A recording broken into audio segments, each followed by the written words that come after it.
Ens trobem davant del refugi del barri del Puig. Aquest refugi va ser construït en plena guerra nacional.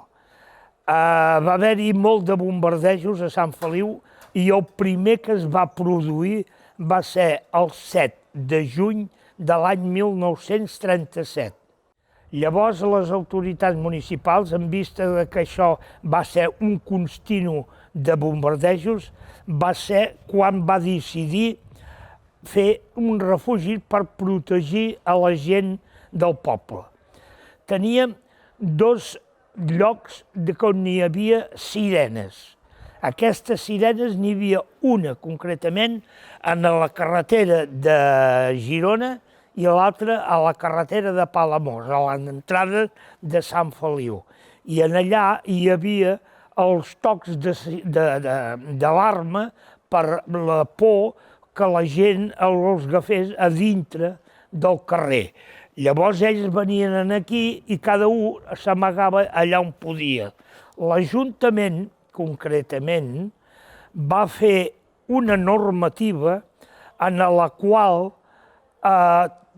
les cases que tenien sòtanos o que tenien on poder amagar persones no els hi podien negar la forma de poder-se amagar allà dintre.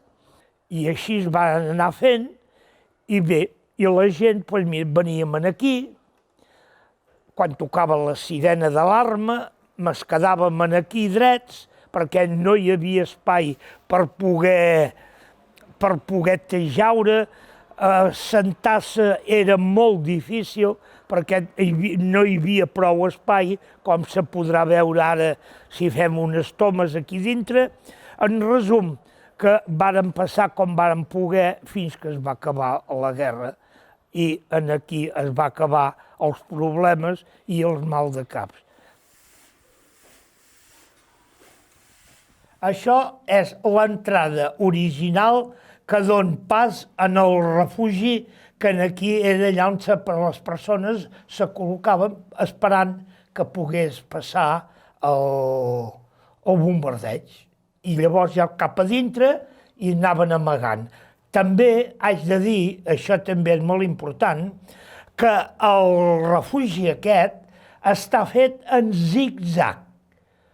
No és un recte, sinó que fa zig-zag. Degut a que varen considerar que si per algun motiu queia una bomba a davant a la porta del refugi, l'ona expansiva, la metralla, el que fos, no tirés recte cap a dintre i pogués perjudicar a la gent que estava refugiada. Aquí tenim un detall, i aquí n'hi ha diversos més, que era una cosa que hi varen posar, que encara hi ha, en fusta, uns tacos, per poder posar-hi llum.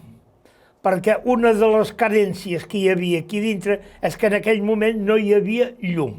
I això ho varen fer per penjar-hi els llums que fossin de carburo, que fossin d'oli, o el que fos, el que tenien. A continuació, ara veurem ja al final del refugi, on es veuen els forats, on s'hi encastaven cartutxos de dinamita per poder rompre la roca i així es fes més fàcil la manera de poder fer i continuar el que era el refugi.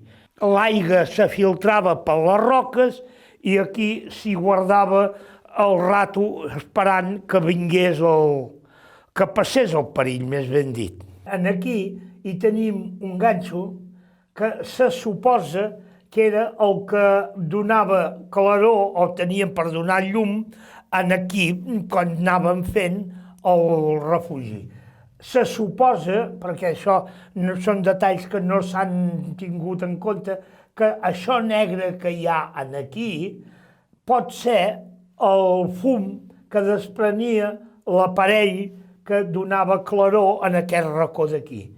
Són detalls que encara resisteixen al pas del temps.